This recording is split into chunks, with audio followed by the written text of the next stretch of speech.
Hello, everybody.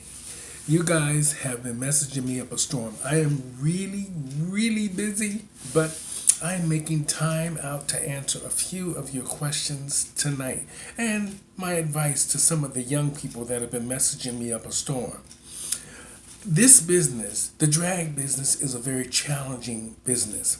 It might look easy, but when you have to perform an entire show, sometimes by yourself, or you have to fill in for other people, or if things are happening on the stage that you don't know about, and you have to go out there. And if you are a one trick pony, forget it. Forget this business if you are a one trick pony. You have to have a passion for drag.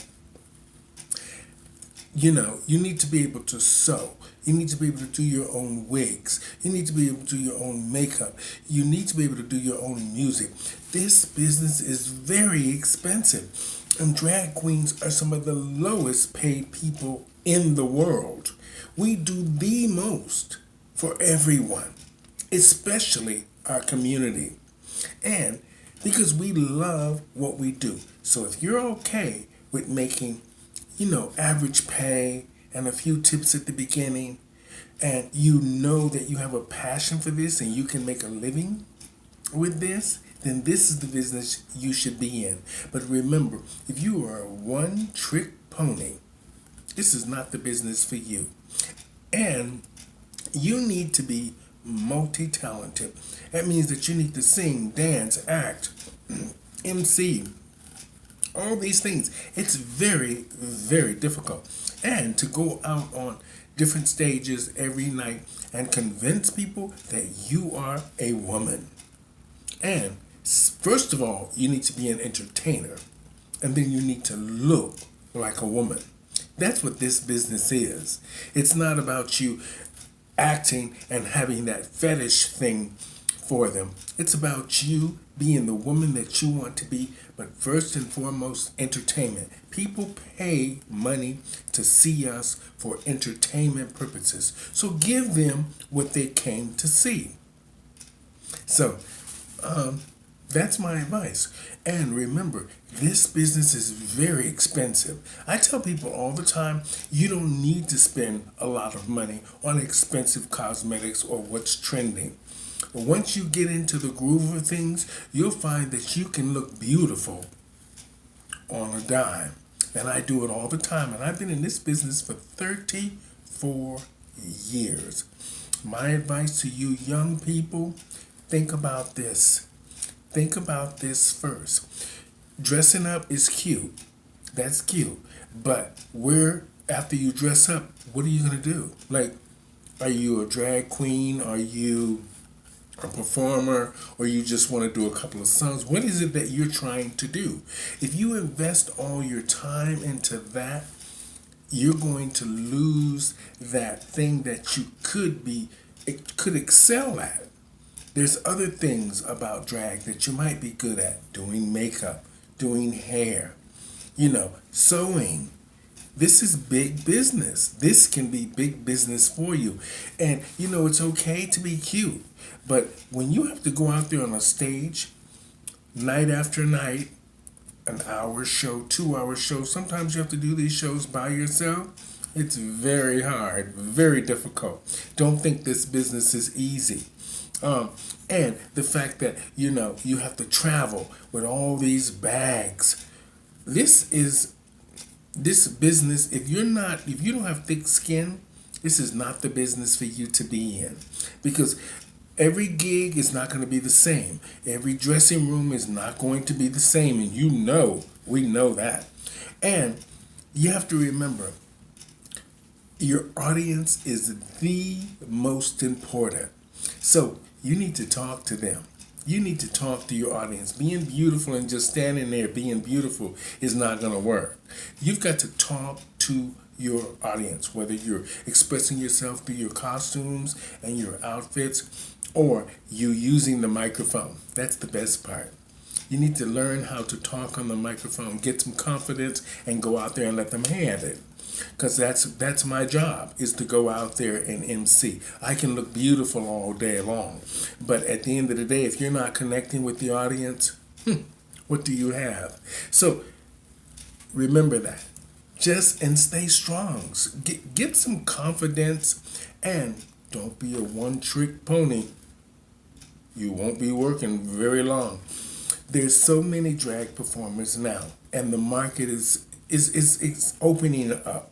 It's not big enough for you to become super rich. Only a few will become very rich. Only a few.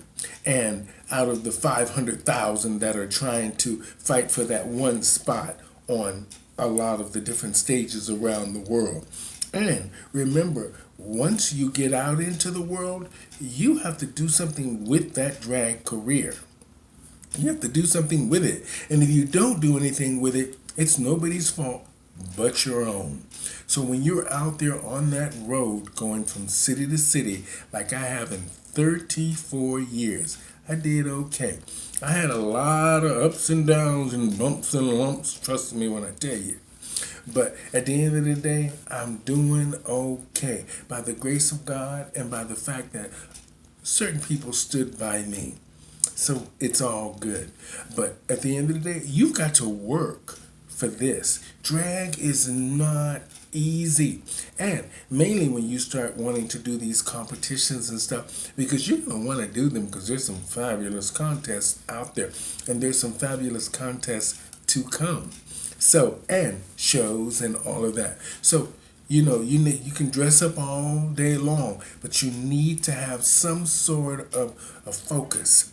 And make sure you have a passion and a budget. And if you don't have a budget, you're crafty enough to put things together. I do everything on my own. I do my own makeup, I do my own wigs, I do my own hair. I even made these little earrings. They were just these rhinestone things here. I glued them to this because I didn't think they were big enough. Because you go big or you go home. My advice to you young people, have a backup plan. Just in case if this drag don't work out, you can be a doctor or a lawyer.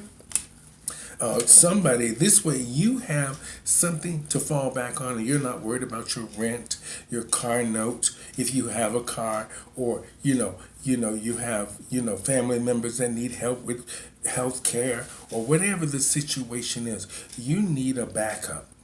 You need a backup. Find yourself, or put yourself in the entertainment business. Like I said, you can do other celebrities' hair and makeup and make a great living.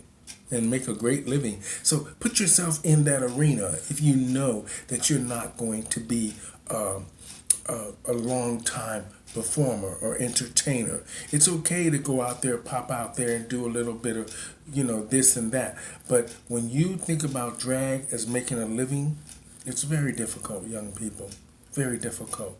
So make sure you know what you're getting into because, you're going to need different costumes all the time. You're going to need different music all the time. And you got to be physically fit. And if not physically fit, you have to have fresh material so you can talk on the microphone. I say to you, once you get the hang of it, it can be fabulous. So ask some of these old queens, ask some of the older queens to help you and teach you. Or just watch them from a distance if they don't like you. I did that for years. I mean, they actually liked me, I think, because I was a cute little something back then. But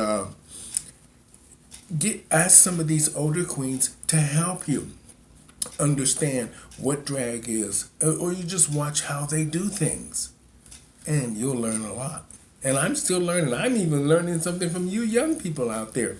But I say to you, stay focused, have a passion for what you do, and don't jump into this drag game unless you know that you can do it.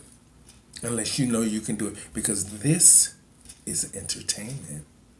And people pay to see us, so you have to deliver 150% every time. Have a blessed week, everybody. And I hope that helped you. My name is Stephanie Stevens, and please feel free to subscribe, comment, and just be fabulous, my queens. Be fabulous. Do it, do it, do it, do it, do it. Until next time, have a blessed week. Take care of yourselves. Stay strong and be fabulous. That's all.